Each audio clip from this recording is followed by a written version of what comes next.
Kuna aina fulani ya huzuni ambayo haianzi pale uhusiano unapomalizika.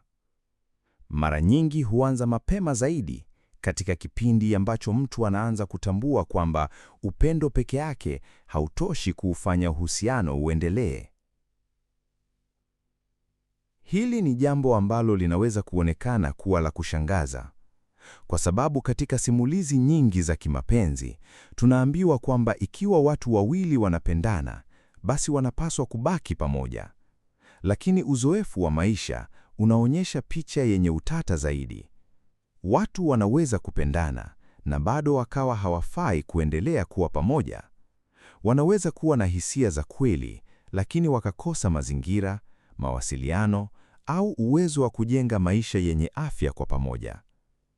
Ndiyo maana kumwacha mtu unayempenda ni mojawapo ya maamuzi magumu zaidi ya kihisia ambayo mtu anaweza kufanya, sio kwa sababu upendo umetoweka, bali ni kwa sababu kuna wakati akili inaanza kuona jambo ambalo moyo hauko tayari kulikubali. Njia ya kwanza ni kukubali tofauti kati ya upendo na uhalisia. Mara nyingi watu hukwama kwa miaka mingi wakitumaini kwamba hisia zao zitabadilisha hali halisi. Lakini saikolojia ya mahusiano imeonyesha kwamba kuridhika kwa muda mrefu hakutegemei hisia pekee. Mambo kama mawasiliano, maadili yanayofanana, uwezo wa kutatua migogoro na usalama wa kihisia yana mchango mkubwa. Wakati mwingine, mtu anaweza kuwa mkarimu, mwenye kuvutia na anayependwa sana, lakini bado asiwe mwenzi anayekufaa katika maisha ya kila siku. Kukubali ukweli huo si usaliti kwa upendo uliokuwepo. Ni kutambua kwamba upendo na utangamano si kitu kimoja. Njia ya pili ni kuacha kuzungumza na kumbukumbu badala ya mtu halisi. Hii ni changamoto ambayo mara nyingi haitambuliwi.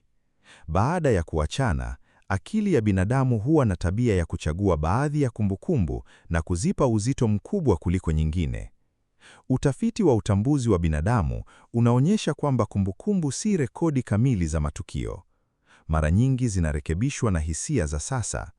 Hivyo mtu anaweza kuanza kumkumbuka mwenzake wa zamani kupitia matukio machache mazuri, huku akisahau matatizo yaliyokuwepo. Kwa maneno mengine, wakati mwingine tunakuwa hatumkosi mtu huyo. Tunakosa toleo la mtu huyo ambalo akili yetu imeunda. Kumwacha mtu unayempenda kunahitaji kutazama picha nzima, si vipande vya kumbukumbu vinavyotoa faraja. Njia ya tatu ni kuruhusu maumivu yawe sehemu ya mchakato badala ya kitu cha kukimbia. Katika tamaduni nyingi za kisasa, kuna shinikizo la kuonekana mwenye nguvu kila wakati. Watu huhimizwa kusonga mbele haraka, kujisahaulisha au kujaza pengo kwa uhusiano mwingine. Lakini watafiti wa huzuni na upotevu wamegundua kwamba hisia zisizoshughulikiwa mara nyingi hurudi baadaye kwa namna tofauti. Huzuni ya kuachana inaweza kujificha katika hasira, chovu au hata ugumu wa kuamini watu wapya. Hii ndiyo sababu baadhi ya watu hupata nafuu zaidi wanapojipa nafasi ya kuhuzunika kwa utulivu. Si kwa kujifungia katika maumivu milele, bali ni kwa kutambua kwamba kuomboleza mwisho wa uhusiano ni sehemu kawaida ya uzoefu wa binadamu. Njia ya nne ni kujenga utambulisho unaozidi uhusiano wenyewe. Wakati mwingine, mahusiano ya muda mrefu huanza kuungana sana na namna mtu anavyojiona. Mtu haoni tena tu kwamba alikuwa katika uhusiano, anaanza kuona kwamba uhusiano huo ilikuwa sehemu ya utambulisho wake. Ndiyo maana kuachana kinaweza kuhisiwa kama kupoteza sehemu ya nafsi. Ghafla, kuna maswali mapya. Mimi ni nani bila mtu huyu? Maisha yangu yanaonekana vipi sasa? Katika kipindi hiki, si jambo la kawaida kugundua upya marafiki, malengo, vipawa au shughuli ambazo zilikuwa zimewekwa pembeni kwa muda mrefu. Kisaikolojia, hii huitwa kujenga upya utambulisho baada ya mabadiliko makubwa ya maisha. Ni mchakato wa polepole, lakini mara nyingi huwa sehemu muhimu ya kupona. Njia ya tano ni kuacha kutafuta mwisho mkamilifu. Watu wengi wanataka maelezo yatakayofunga kila swali. Wanataka majibu yatakayofanya kila kitu kiwe na maana. Wanataka mazungumzo ya mwisho yatakayofuta maumivu yote. Lakini maisha hayatoi mwisho wa aina hiyo. Baadhi ya mahusiano huisha bila maelezo yanayotosheleza. Baadhi ya maswali hubaki wazi. Baadhi ya hisia hupungua taratibu badala ya kutoweka ghafla. Kuna aina ya umakini wa kihisia unaotokea pale mtu anapokubali kwamba si kila hadithi inafungwa kikamilifu. Wakati mwingine, amani haiji kwa kupata majibu yote. Inakuja pale tunapoacha kuhitaji majibu yote, tuendelee mbele. Labda jambo la kipekee kuhusu kumwacha mtu unayempenda ni kwamba si safari ya kuondoa hisia zote. Mara nyingi si hivyo.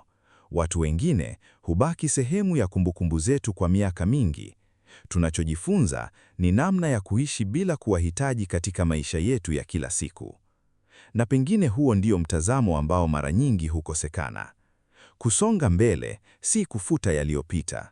Si kujifanya kwamba hakuna kilichowahi kutokea.